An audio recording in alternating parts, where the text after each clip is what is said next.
आप सभी लोगों को हमारे YouTube चैनल हिंदी मस्ती बाई मंजीत सर में स्वागत है।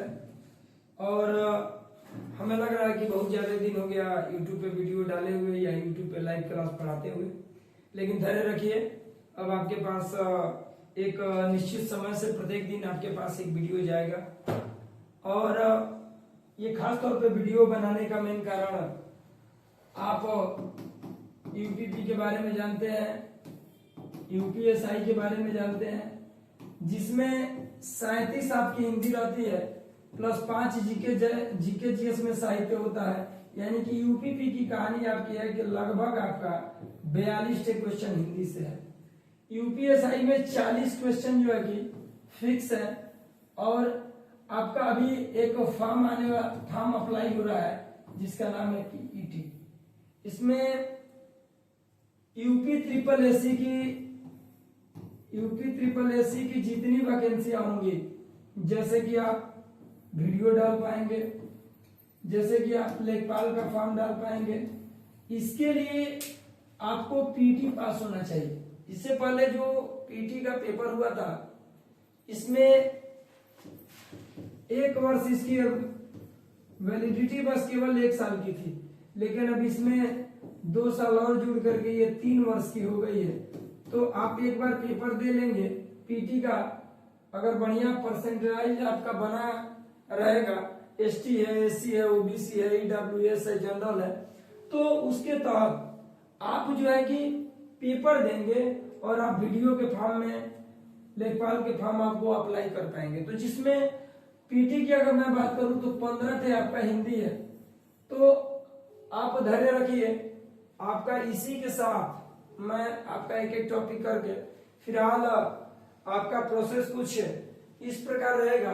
सबसे पहले हम पढ़ेंगे भैया वर्णमाला के बारे में पढ़ेंगे, उसके बाद हम लोग पढ़ेंगे संज्ञा के बारे में पढ़ेंगे, उसके बाद हम पढ़ेंगे समास पढ़ेंगे, उसके बाद आप पढ़ेंगे जिसका नाम होगा शब्द।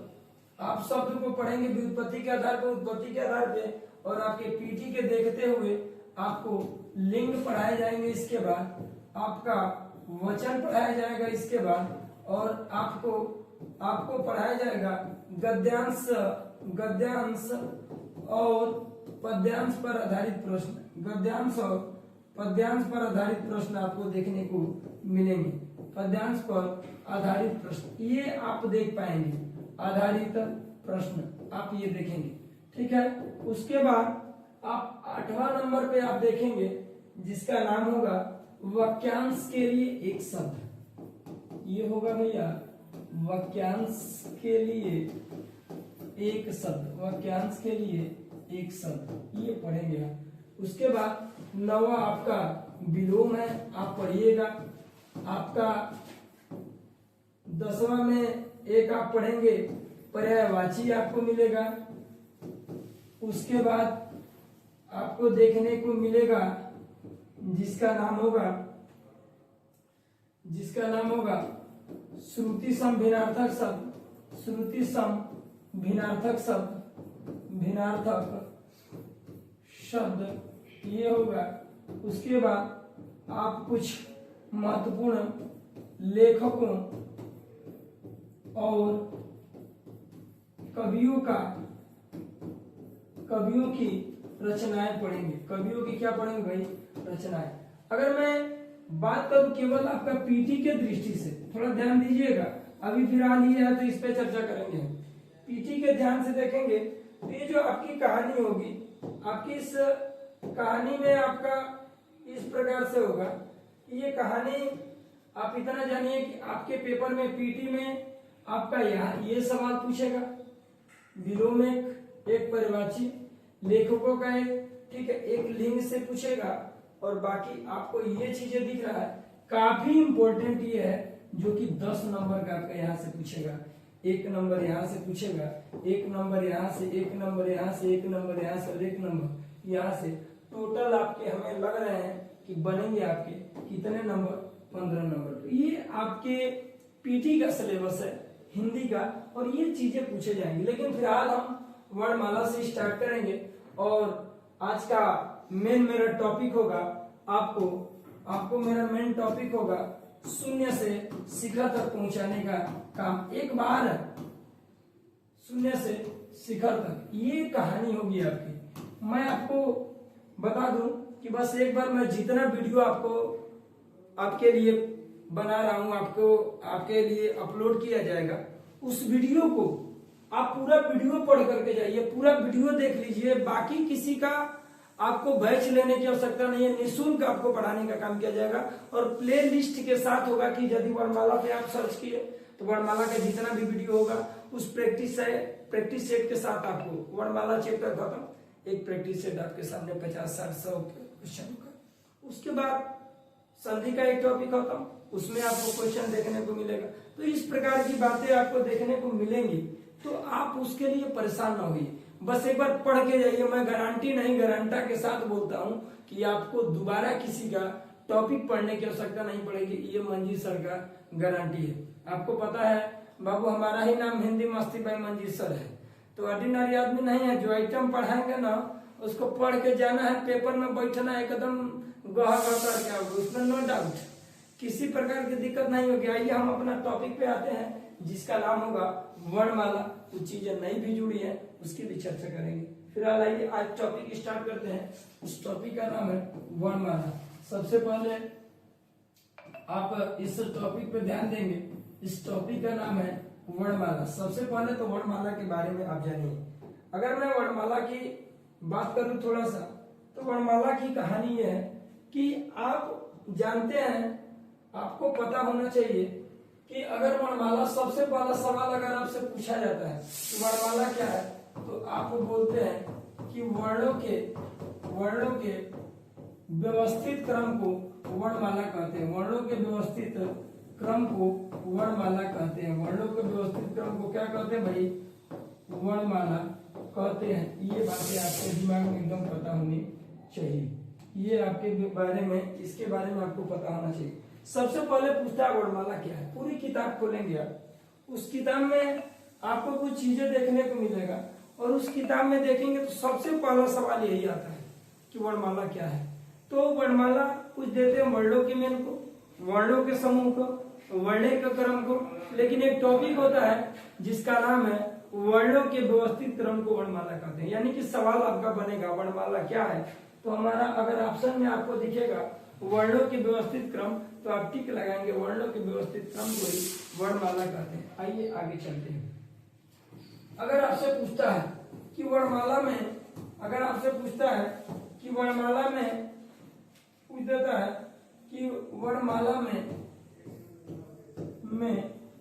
कुल वर्णों की संख्या, एक याद रखिएगा, कुल वर्णों की संख्या अगर आपका 52 है, लेकिन एक जुड़ा है, ये बन करके हो गया 53। ध्यान दीजिएगा, अगर ऑप्शन में दोनों दिया हो तो आप टिक लगाएंगे 53 पे। इस 53 में आप ये जानिएगा, ये जुड़ा है आपका, ये जुड़ा है, इसको ये 52 के बाद एक ये जुड़ा है, तो इसकी संख्या हो गई है 53। तो ध्यान दीजिएगा, जब भी वर्णमाला में आपसे कुल वर्णों की संख्या पूछेगा तो आपका जवाब होगा कुल, या आपसे मूलतः वर्णों की संख्या पूछेगा, कुल या मूलतः वर्णों की संख्या, तो आपका जवाब होगा भैया 52, और एक बढ़ गया है 53। लेकिन इस समय अगर ऑप्शन में ये भी दे तो टिक लगाएंगे 53 पे। अगर केवल 52 दे तो 52 पे टिक लगाएंगे, केवल 53 दे 53 पे। अरे दिक्कत होगी को जब ससुरा दोनों दे देगा तो उस पे टिक लगा देंगे, किस पे? 53 पे। इस पे लगाएंगे, 53 पे लगाएंगे। एक बात, हमारी बातें आपको लग रहा है कि समझ में आई? एक बात और, अगर आपसे पूछेगा हिंदी में कुल वर्णों की संख्या, वही आपका 52 और वही आपका 53, दोनों ऑप्शन में हो तो 53 पे टिक लगाएंगे। एक बात और, अगर आपसे पूछेगा कि बताइए देवनागरी लिपि में कितने वर्णों का प्रयोग किया जाता है? देवनागरी लिपि में ठीक है, आपसे पूछा जाएगा देवनागरी लिपि में कुल वर्णों की संख्या कुल वर्णों की संख्या कितनी, तो आप ये भी याद रखेंगे 53, 52 दोनों देगा तो 53 पे टिक लगेंगे। लेकिन एक टॉपिक और होता है, एक टॉपिक ये है कि अगर पूछ देगा कि देवनागरी लिपि में कितने स्वरों का प्रयोग करते हैं, तो भैया 11 करते हैं। पूछ देगा कितने व्यंजनों का प्रयोग करते हैं, व्यंजनों का प्रयोग करते हैं, तो भैया आपका ये हो जाएगा आपका 42। इसीलिए दोनों को जोड़े तो आएगा 53। पहले ये 41 था, लेकिन अब एक बढ़ा है, तो इसलिए इनकी संख्या हो गई है 42। तो एक बात याद रखिएगा, वर्णमाला पूछे क्या है तो हम बताएंगे कि वर्णों के व्यवस्थित क्रम को वर्णमाला कहते हैं। उसके बाद कोई पूछेगा कि वर्णमाला में कुल या मूलतः वर्णों की संख्या कितनी, तो 52, लेकिन एक बढ़ा है तो हो गया 53। कौन बढ़ा, ये बढ़ा है। उसके बाद हिंदी में कुल वर्णों की संख्या पूछेगा तो 52 बताएंगे, और ऐसे पूछेगा तो 53। दोनों विकल्प में दे तो 53 को सही लगाएंगे। एक बात और पूछ देगा कि देवनागरी लिपि में कुल वर्णों की संख्या कितना, तो 52, 53 दोनों देगा तो 53 पे टिक लगाएंगे। अगर पूछेगा स्वर कितने प्रयोग किए जाते हैं, तो 11। व्यंजन कितने, तो पहले 41 किए जाते थे, लेकिन अब किए जा रहे हैं 42। तो दोनों ऑप्शन में दे तो 42 पे टिक लगाएंगे। ये बताइए बात समझ में आई कि नहीं है, ये बताइए बात आपको समझ में आई कि नहीं है। अगर कोई दिक्कत हो, कोई परेशानी हो, तो एक बार कमेंट जरूर करिए कि सर थोड़ा सा ये टॉपिक समझ में नहीं अगर आएगा, कैसे नहीं कि हम पढ़ा रहे हैं तुमको। एक और बात, अगर पूछेगा कि वर्णमाला में कितने वर्णों का प्रयोग करते हैं, कितने वर्णों का प्रयोग करते हैं, तो भैया आपका पहले 41 था, लेकिन अब हो गया है 42। तो इस पे टिक लगाएंगे 41 और 42 पे। आपको याद रहना चाहिए कि कौन बड़ा है, ये बड़ा है। ठीक है, कोई बातें समझ में नहीं आ रही है, एक बार कमेंट जरूर करिए कि सर ये नहीं समझ में आ रहा है। एक बात और चर्चा करते हैं। अगर आपसे पूछेगा कि बताइए वर्णमाला कितने प्रकार का होता है, वर्णमाला कितने प्रकार का होता है, कितने प्रकार का होता है, तो आप याद रखिएगा कितने प्रकार का होता है में आपको याद रखना है 2 प्रकार का। ठीक है, कौन कौन, एक स्वर और एक व्यंजन, एक स्वर और एक व्यंजन। थोड़ा सा चर्चा करेंगे, ध्यान से देखिएगा। वर्णमाला में कितने प्रकार का होता है, तो 2 प्रकार के। एक आपको चार्ट बनाएंगे हम, अब देखिएगा ये आपको दिखेगा वर्णमाला। ठीक है, इस वर्णमाला में आप ये जानिएगा कि ये जो वर्णमाला होते हैं 2 प्रकार के आपको देखने को मिलेंगे। पहला आपको दिखेगा स्वर, दूसरा आपको दिखेगा व्यंजन। पहला स्वर, दूसरा व्यंजन, ये पहला हो गया और ये आपका दूसरा हो गया। इस स्वर को हम स्वतंत्री वर्ण कहते हैं भैया, स्वतंत्री वर्ण कहते हैं, इसको स्वतंत्री वर्ण कहते हैं।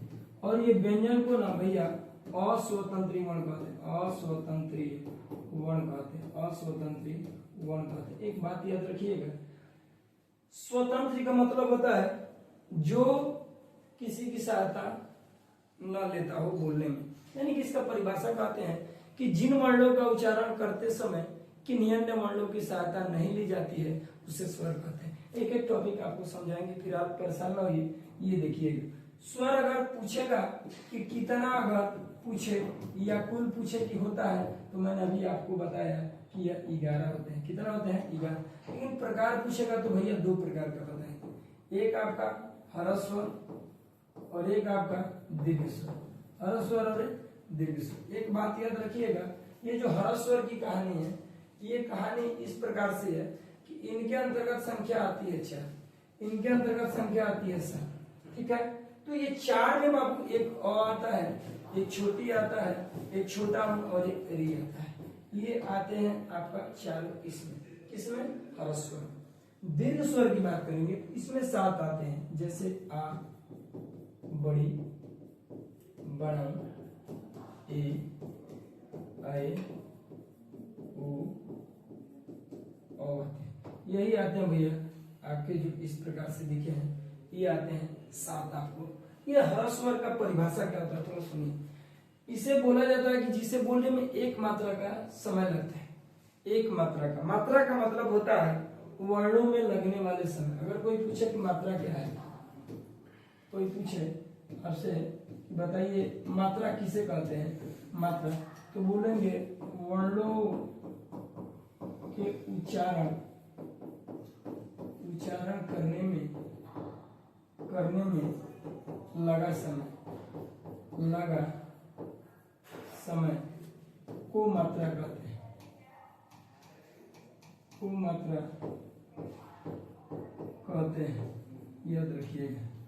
ये आपकी कहानी होगी। मात्रा कोई पूछे क्या है, तो वर्णों के उच्चारण करने में लगा समय। तो हर स्वर का परिभाषा बोलेगा तो बोलेंगे जिन वर्णों का उच्चारण करते समय एक मात्रा का समय लगता है उसे हर स्वर कहते हैं, और जिन वर्णों का उच्चारण करते समय 2 मात्रा का समय लगता है उसे दीर्घ स्वर। हम अपनी भाषा में कह सकते हैं कि जिसे बोलने में कम समय लगता है उसे हर स्वर कहते हैं, और जिसे बोलने में अधिक समय लगता है उसे दीर्घ स्वर कहते हैं। तो ये हमारी बातें आपको शायद समझ में आ रही होगी। इस पे एक एक टॉपिक पे चर्चा करेंगे। फिलहाल इतने के बारे में बेहतर तरीका से हम थोड़ा सा हस्त लिखित नोट जो बोला जाता है अपने हाथों से बनाया हुआ, उस टॉपिक पे थोड़ा सा चर्चा करेंगे, ठीक है। और आपको ये नंबर है मेरा, इस नंबर पे आप व्हाट्सएप जरूर करें ताकि आपको एक ग्रुप से जोड़ा जाए, और उस ग्रुप में ये जो पीडीएफ आपके बनते हैं वो पीडीएफ आपको प्रोवाइड कराया जाए, ठीक है। तो शायद हमारी बातें आपको समझ में आई होगी, इतनी बातें, ठीक है। फिलहाल चर्चा करेंगे इस पे। सबसे पहले आप जानिए स्वर होता क्या है। स्वर के बारे में क्या आपने पहला बात जाना कि जिसे बोलने में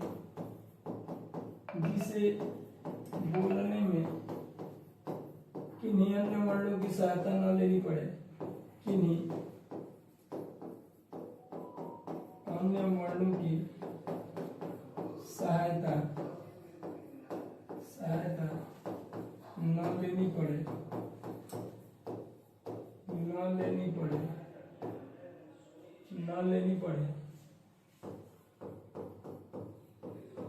तो उसे स्वर कहते हैं। रटना क्या है यार, बोल रहे हैं ओ तो किसी की सहायता लेना पड़ रहा है, बोल रहे हैं आ तो किसी की सहायता लेनी पड़ रही है, यानी कि जिसे बोलने में किसी की सहायता न लेनी पड़े उसी को क्या कहते हैं, स्वर कहते हैं, ठीक ना।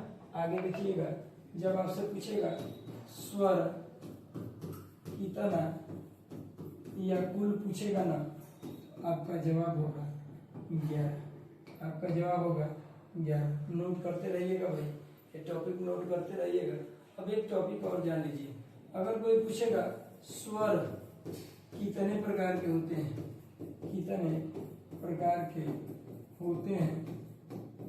हैं, आपका जवाब होगा 2 प्रकार। पहला दूसरा। पहला होता है भाई हर स्वर, इसी को मूल स्वर कहते हैं, इसी को लघु स्वर कहते हैं, इसी को एक मात्रिक स्वर कहते हैं, इसी को शिथिल स्वर कहते हैं, इसी को शिथिल स्वर कहते हैं। ये कहानी होगी आपकी, इतनी बात याद रखिए। इसी को हर स्वर की कहानी। अब यही बात आप दीर्घ की बात करेंगे, तो दीर्घ को हम गुरु कहते हैं, दीर्घ को हम बड़ा कहते हैं, दीर्घ को हम संधि स्वर कहते हैं, संधि स्वर कहते हैं। इसी को हम विराट स्वर भी कहते हैं। कौन स्वर कहते हैं, विराट स्वर कहते हैं। इसी को वर्तुल स्वर भी कहा जाता है। कौन स्वर कहा जाता है, वर्तुल स्वर के नाम से जाना जाता है, ठीक है। हमने बताया कि इनकी संख्या 4 होती है और इनकी संख्या 7 होती है। तो सबसे पहले हम बात करेंगे हर स्वर के बारे में। इसके बारे में हर स्वर के बारे में बात करेंगे, ठीक ना। इनसे बोले हम कह सकते हैं जिसे बोलने में कम समय लगे, जिसे बोलने में कम समय लगे,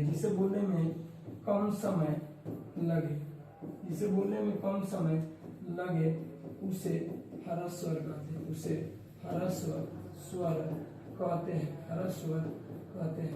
हमारी बातें आपको बिल्कुल समझ में आ रही होगी। करना कुछ नहीं, हर स्वर का कहानी है कि जिसे बोलने में आपको कम समय की आवश्यकता पड़ती है उसी को हर स्वर बोलते हैं। जैसे आप कह सकते हैं इनकी संख्या, आपको पता है इनकी संख्या जो आप जानिएगा 4 होती है, 1 और 1 एक छोटी छोटा और एक होता है री। इसे बोलने में अरे बोलते हैं ओ कम समय लगता है, लेकिन बाबू बोलबा आ एकदम टानी के बोले पड़िया तनी दूर ले खींची मेरा चाबी गावे को तो मुंह खुल जाता। जैसे एक बोले नहीं जका कि एक बोले नहीं जका कि, अगर इसकी भी जानकारी होगी तो आपको बड़ा बेहतर होगा। जैसे हम लोग पढ़ते हैं शारीरिक, शारीरिक खींच के गिरा देता, शारीरिक रीरिक ऐजा। अब ये हैंगा लिख दे हैंगा तो कोई शारीरिक क्या बोला जी शारीरिक, लेकिन हर स्वर की कहानी इतना याद रखिएगा कि जिसे बोलने में कम समय की आवश्यकता पड़ती है उसे क्या कहते हैं हर स्वर कहते हैं। ठीक है, आगे कहानी देखते हैं। दूसरी बात करेंगे हम लोग दीर्घ स्वर की, दीर्घ स्वर की। तो आप कह सकते हैं जिसे बोलने में अधिक समय लगता है, अधिक समय लगता है तो उसे दीर्घ स्वर कहते हैं, दीर्घ स्वर कहते हैं, उसे दीर्घ स्वर कहते हैं। इतना बात याद रखिए। अब याद रखिए कि इनकी संख्या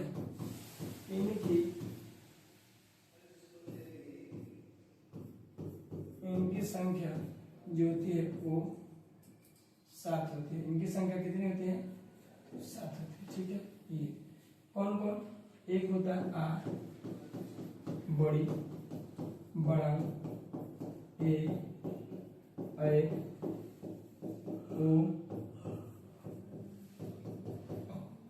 ये होते हैं। इनकी संख्या कितनी 7 होती है। ठीक है, एक टॉपिक ये जान लीजिए कि अगर आपसे कोई पूछे, नोट करिएगा बड़ा इंपॉर्टेंट टॉपिक है। अगर आपसे पूछे कि दीर्घ स्वर का प्रकार, या बोले कि जाति के आधार पर, जाति के आधार पर स्वर का प्रकार, स्वर का प्रकार अगर आपसे पूछेगा ना तो आपका जवाब होगा 2 ही होगा। कितना 2 ही। जैसे पहले की अगर बात करेंगे, दूसरे की बात करेंगे, पहले में आप इतना जान लीजिएगा कि पहले की अगर बात करेंगे तो दीर्घ मूल दीर्घ स्वर एक होता है, मूल दीर्घ स्वर ये दीर्घ के आधार पे हो गया, और जाति के आधार पे इसी को, जाति के आधार पे इसी को सजातीय स्वर कहते हैं। कौन स्वर कहते हैं सजातीय स्वर कहते हैं। क्यों कहते हैं थोड़ा देखिए। इनकी संख्या 3 होती है, एक होता है आ, एक होता है बड़ी, एक होता है बड़ा। ठीक है, अब आप इसमें देखेंगे कि अगर मैं बात करूं आपसे तो आ को देखेंगे तो अ धन अ मिलता है तो आ बनाते हैं, छोटी धन छोटी मिलेगा तो बड़ी बनाएगा, छोटा धन छोटा मिलेगा तो बड़ा। अरे बाबू तो अ और अ दोनों एक जाति के हैं कि नहीं है, इसलिए इसे सजाती स्वर कहते हैं। और मूल दीर्घ, मूल का मतलब हर स्वर। आप यहाँ पे देख पाएंगे, आप यहाँ पे देख पाएंगे कि जो आपका ये कहानी है कि हर स्वर को मूल भी कहते हैं, हर स्वर को हम क्या कहते हैं मूल भी कहते हैं। तो ये बातें आप समझिए, तो वहीं पे हम बोल रहे हैं आपको कि मूल दीर्घ स्वर को सजाती स्वर भी कहते हैं। और ये अ जो आपको दिख रहा है, ये अ जो आपको दिख रहा है ये मूल है और मिल करके एक दीर्घ बना है, इसलिए इसे मूल दीर्घ स्वर के नाम से भी जाना जाता है। सजाती स्वर इसलिए है कि दोनों एक जाति के, ये भी दोनों एक जाति के, ये भी दोनों एक जाति के हैं, तो इसलिए क्या है सजाती स्वर है। एक बात याद रखिएगा। अब एक होता है आपने नाम तो सुना ही होगा, नाम तो आपने सुना ही होगा संध्याक्षर के बारे में, संध्याक्षर के बारे में आपने नाम सुना होगा। एक आपने सुना होगा मिश्रित स्वर के बारे में, एक आपने नाम सुना होगा संयुक्त स्वर के बारे में, संयुक्त स्वर के बारे में। ये तो दीर्घ की कहानी थी, ये तो दीर्घ की कहानी थी, लेकिन हम पढ़ेंगे एक अगला जो कि जाति के आधार पे इसे विजातीय स्वर कहते हैं, जाति के आधार पर इसे विजातीय स्वर कहते हैं। इनकी संख्या भैया होती है 6। बड़ा इंपॉर्टेंट टॉपिक है जी। एक होता है आ, सॉरी ये होते हैं, एक आपका ए, एक आपका ऐ, एक आपका ओ और एक आपका आ। आप देखेंगे भैया तो ए की कहानी जो है अ धन ई जो मिलता है ना ए बनाता है। जैसे हम लोग तोड़ते हैं महेश का तो बोलते हैं ना कि महाधनीश बराबर महेश, महाधनीश बराबर महेश। तो पहला शब्द में अ आ जाता है, दूसरा में छोटी बड़ी आता है, समझिएगा। इसलिए हम कह सकते हैं कि अ और ई से अ बना है, अ और ए से बना है, ओ बना है अ और छोटा ऊ से, ये बना अ और बड़ा ओ से बना है। ये बताइए अलग जाति क्या है? अलग जाति क्या है? अलग जाति क्या है भैया? तो इसलिए इसे विजातीय स्वर कहते हैं। और ये आप इतना समझ लीजिएगा कि ये दोनों मिले हैं, इसलिए संध्याक्षर का मतलब संधिदान अक्षर, संधि का मतलब मिलना, अक्षर का मतलब अक्षर, मिश्रित का मतलब भी मिलना, संयुक्त का मतलब भी मिलना। यानी कि इसका परिभाषा कह सकते हैं कि स्वरों के मेल से बने हुए स्वर को कह सकते हैं कि स्वरों के मेल से बने हुए स्वर को संयुक्त स्वर कहते हैं। बने हुए स्वर को संयुक्त स्वर कहते हैं, स्वर कहते हैं। बस इतनी बात याद रखिए। एक बात और, इसके बाद आपको पढ़ाया जाएगा कि अयोगवाह क्या होता है। अयोगवाह के बारे में पढ़ेंगे। अयोगवाह को डॉक्टर किशोरीदास वाजपेयी ने अयोगवाह का क्यों कहा, उसी को धीरेन्द्र वर्मा, डॉक्टर धीरेन्द्र वर्मा ने भी नपुंसकपण कहा। अयोगवाह का मतलब ये था कि ना तो उसकी स्वर में काउंटिंग होगी और ना ही व्यंजन में। तो जब ना तो स्वर में गिना जाएगा और ना ही व्यंजन में, तो डॉक्टर धीरेन्द्र वर्मा थोड़ा तेज थे। अब देखें कि भैया ना तो इसको स्वर में गिन रहे हैं ना ही व्यंजन में, तो डॉक्टर धीरेन्द्र वर्मा कहे कि लग रहा है कि इसका बाजार खत्म है, इसका मार्केट डाउन है, तो कब देना उसको बोल दे कि नपुंसक बन। नपुंसक ना इधर का ना उधर का, समझ सकते हैं आप, बहुत समझदार आदमी है। ठीक है, तो हमारी बातें आपको समझ में आई होगी। अगला टॉपिक पे हम लेकर के आएंगे आपको अयोगवाह, तो शायद हमारी बातें आपको समझ में आई होगी। आप सभी लोगों से निवेदन है कि आप अधिक से अधिक मात्रा में इस वीडियो को शेयर करिए, ज्यादा से ज्यादा लाइक कीजिए, सब्सक्राइब कीजिए, और कहा है ना कि थोड़ा घंटिया टिप दीजिएगा। और टिपेंगे ना जी तो थोड़ा सा आपके पास नोटिफिकेशन हना के देने नहीं, लुसु नहीं, लब चला जाएगा, और ताकि आप समझ पाएंगे कि कहाँ से किस तरीके से वीडियो है। तो आप हमारे जितने भी टॉपिक आपको मैंने बोला कि शून्य से शिखर तक हिंदी का एक एक टॉपिक बेहतरीन तरीके से आपको प्लेलिस्ट के माध्यम से मिलता रहेगा। धन्यवाद, ढेर सारी शुभकामनाएं।